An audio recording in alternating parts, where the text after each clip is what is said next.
ক্রমাগত চাপ এবং ক্ষোভের মুখে পড়ে ইসকনের বিরুদ্ধে মামলা প্রত্যাহার করে নিল বাংলাদেশ সরকার। বাংলাদেশের সংখ্যালঘু নেতা চিন্ময় কৃষ্ণ দাসের গ্রেফতারে নিয়ে উত্তাল গোটা দেশ। জায়গায় জায়গায় চলছে বিক্ষোভ। তারই মধ্যেই ইসকনকে নিষিদ্ধ করতে চেয়ে বুধবার দেশের হাইকোর্টে মামলা দায়ের করে মোহাম্মদ ইউনূসের সরকার। বাংলাদেশের পরিস্থিতি নিয়ে বৃহস্পতিবারই প্রধানমন্ত্রী নরেন্দ্র মোদীর সঙ্গে বৈঠক করেছেন বিদেশমন্ত্রী এস জয়শঙ্কর।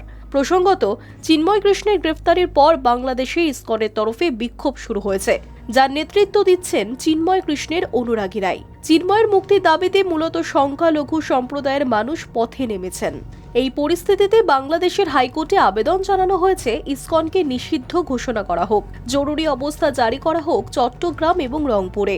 ইসকনের বর্তমান কার্যকলাপ নিয়ে তাদের বিরুদ্ধে কি ব্যবস্থা নিয়েছে সরকার, সেই বিষয়েও আদালতকে জানাতে বলা হয়েছে।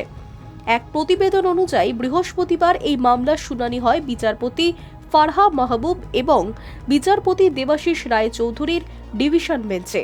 আদালতের কাছে ইসকনকে নিষিদ্ধ করার আবেদন জানায় অ্যাটর্নি জেনারেলের দফতর। তখনই আদালত জানায় স্বতঃপ্রণোদিত হয়ে তারা কোনো নির্দেশ দেবে না। হাসিনা সরকারের পতনের পর দেশ জুড়ে অশান্তির আবহে বেশ কিছু ধর্মীয় সংগঠন মিলে তৈরি করে সনাতনী জাগরণ মঞ্চ। মঞ্চের মুখপাত্র নির্বাচিত হয়েছিলেন চিন্ময় কৃষ্ণ দাস। তারই ডাকে বাংলাদেশের শহীদ মিনার, চট্টগ্রাম ইত্যাদি নানা এলাকায় সমাবেশে যোগ দেন হাজার হাজার সংখ্যালঘু। চট্টগ্রামের সমাবেশের পর তার বিরুদ্ধে দেশদ্রোহের মামলা করেছিলেন স্থানীয় এক বিএনপি নেতা। ওই মামলাতেই সোমবার তাকে গ্রেফতার করা হয়।